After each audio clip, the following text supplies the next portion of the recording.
I want to start off today reviewing unit conversions. We haven't done that for a while. Let's look at some fractions here. If I multiply 3/5 times 2/3, I first did this in 5th grade. My teacher says you times the tops and times the bottoms together. And then once you get your answer, the problem with working with fractions is that sometimes you can reduce. I can see both of those reduced by 3. So divide them by 3, I finally get to my answer. If I go back and analyze what I did, I can see that I started with these two numbers, I multiplied them both by 3, and then turned around and divided them both by 3. When you multiply and divide something by 3, you get the same number you started with because those two processes cancel each other out. So rather than doing all of this extra work, when we have a problem like this, if we have something that matches on top and bottom, we can cross them out. The number on the top means we're multiplying by 3, the number on the bottom means we're dividing by 3, and those processes cancel each other out. So we cross them out and write down what's left over, 2/5, and this way we did our problem without doing any work. Anything that matches on top and bottom cancels out. Now that canceling could be with numbers. 2/2 is going to divide out to make 1. b over b is also going to divide out to be 1, because what if b equals 2? Then we'd have 2/2 again. Unit labels also do the same thing. Centimeter over centimeter divides out to make 1. So anything that matches on top and bottom, we cross them out. Whether it's a number, whether it's a variable, whether it's a unit label, the same rules of algebra apply. In our unit conversion problems, our goal is to set the problem up this way. We have some kind of measurement. We multiply it by a conversion factor. We have something that matches on top and bottom, so those are going to cancel out, and the unit label that did not get canceled out goes on the answer. So this is a goal of setting up all of our unit conversion problems to look like this, so that top and bottom match to cancel out. Somewhere in the back of your book we have a list of conversions like this one, or I printed out a list for you. From this conversion, I can make two fractions. I can divide both sides by one of the sides, and we see we have something matching on top and bottom. Those are going to cancel out and make 1. So we call these fractions conversion factors.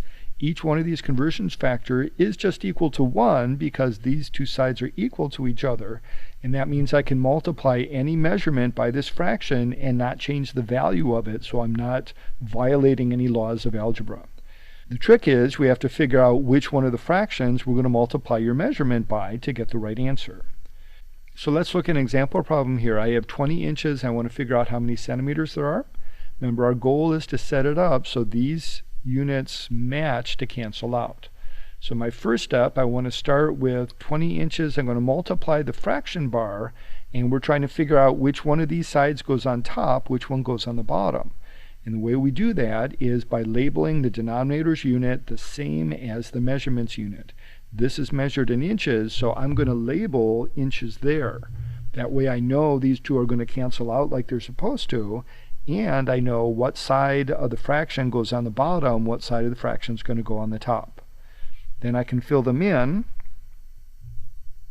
using my conversion factor. And then a last step, we would divide the matching units on top and bottom. For a calculation, you're multiplying 20 times 2.54, and you divide denominators divided by 1, comes out to 50.8.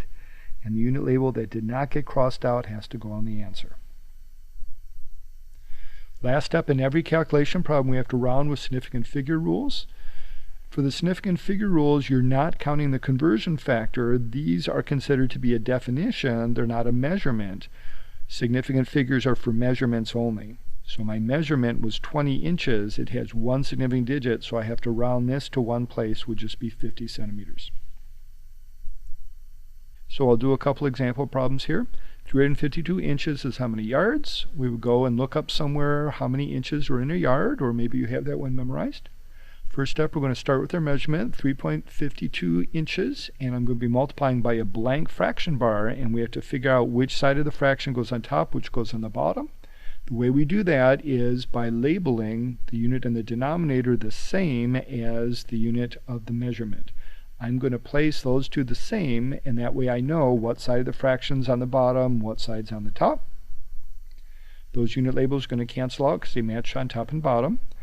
And when we're multiplying fractions, you times the top and divide the denominator. I tell my freshmen TTDD, times tops, divide denominators.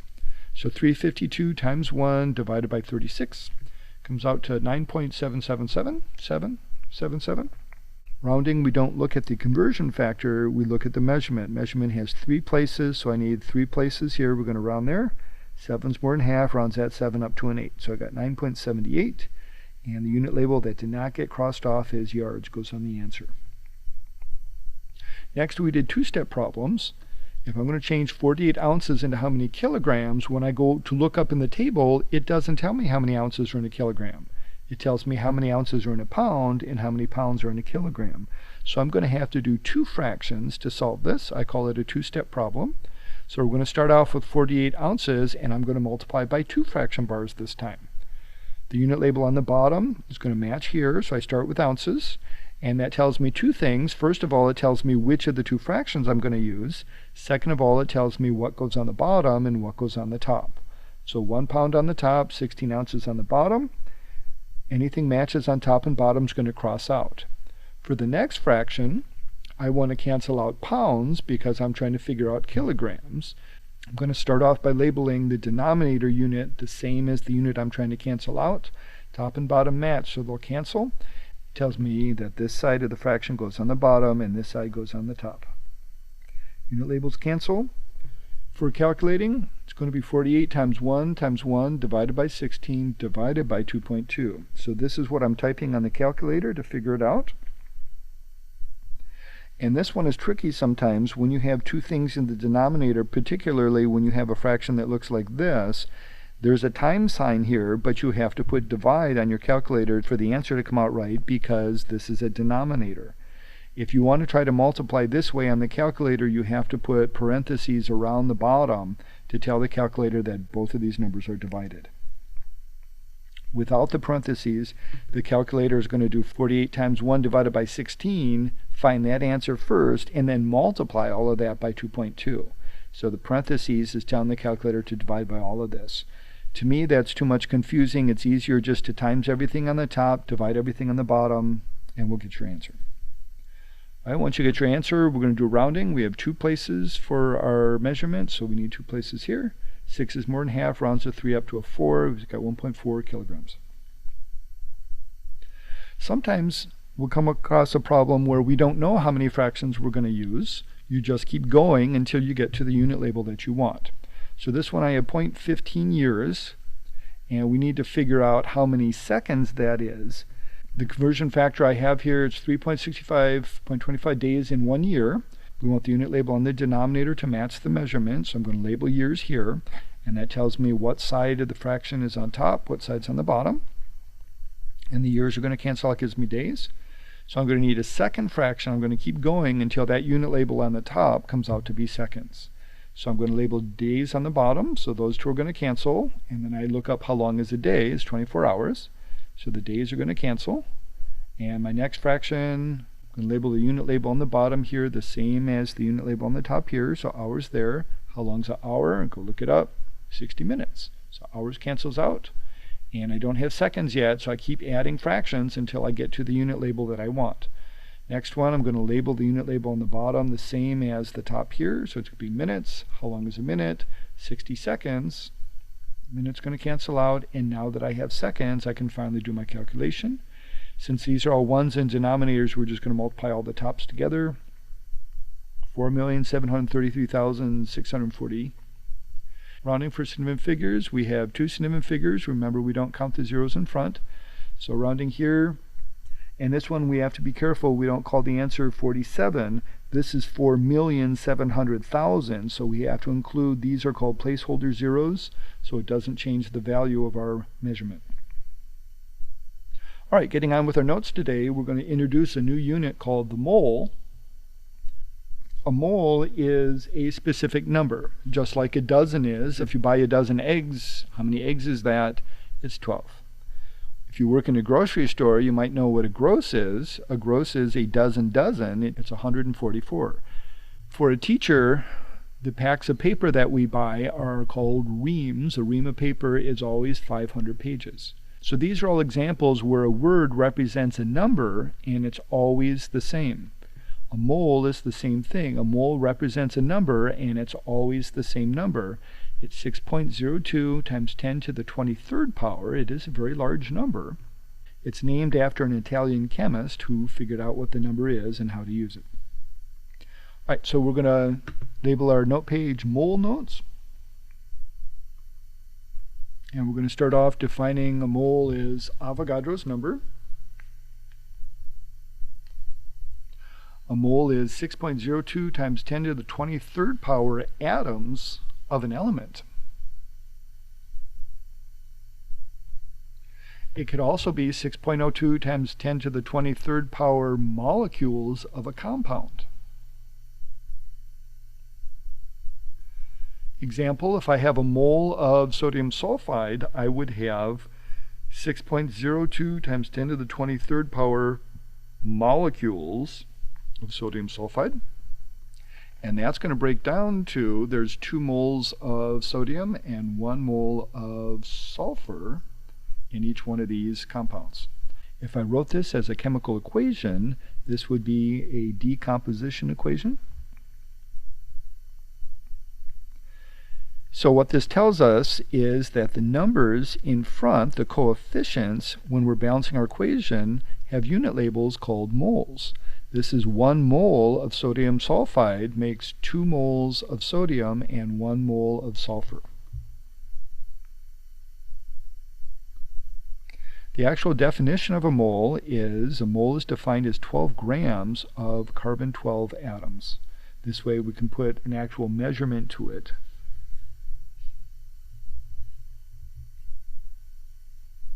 Next one, atomic mass. On the periodic table, the atomic mass is this bottom number. And we've been saying that this is measured in atomic mass units. We can also call this another unit, grams per mole. So if I have 1 mole of sodium, that also means I have 22.99 grams of sodium. So we're going to be able to use these as unit conversions. 22.99 grams of sodium equals 1 mole of sodium. And we're going to be doing these conversions for the rest of the year. The next concept is calculating a formula mass.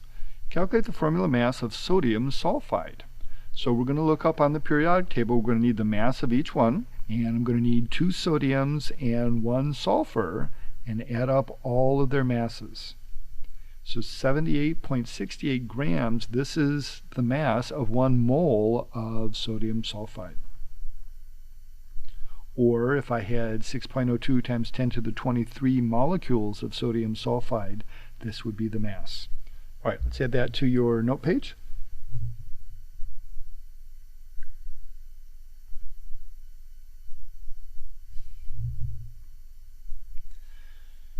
Calculations with moles. These are the kind of problems we're going to be doing on your assignment today. How many moles of lithium are 18.2 grams of lithium? So these are going to be unit conversion problems.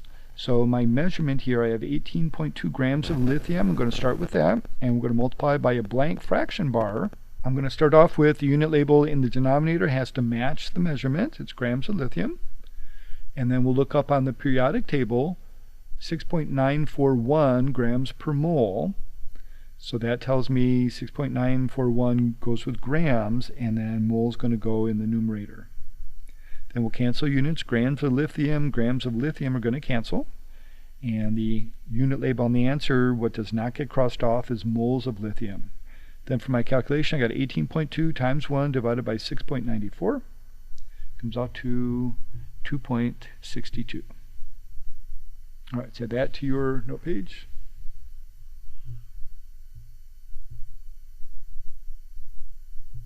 Second example, we're going to do some unit conversions with Avogadro's number. Question is, how many atoms of lithium are in 3.50 moles of lithium? So we're going to start with our measurement, 3.50 moles of lithium, multiplied by a blank fraction bar, and I know the unit label on the bottom of the fraction is going to go moles of lithium. Now if I look up in the periodic table and use the number of grams per mole, I could change that into grams, but they're asking how many atoms. The unit conversion for atoms to moles is Avogadro's number. Avogadro's number says there's 6.02 times 10 to the 23rd atoms in a mole for any element. Canceling units, mole of lithium going to cancel out, and multiplying on the calculator, 2.07 times 10 to the 24 power atoms of lithium. Well, add that to your notes.